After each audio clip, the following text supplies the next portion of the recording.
Hello అండి. ఈరోజు నేను పియర్ సోప్తో సోప్స్ ప్రిపేర్ చేయబోతున్నాను.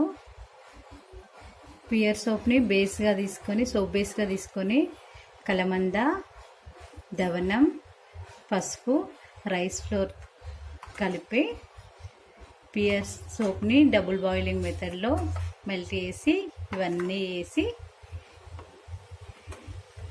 సోప్స్ ప్రిపేర్ చేస్తున్నాను. ఇవి మోల్డ్లోకి పోసాక మళ్ళీ ఒకసారి చూపిస్తా.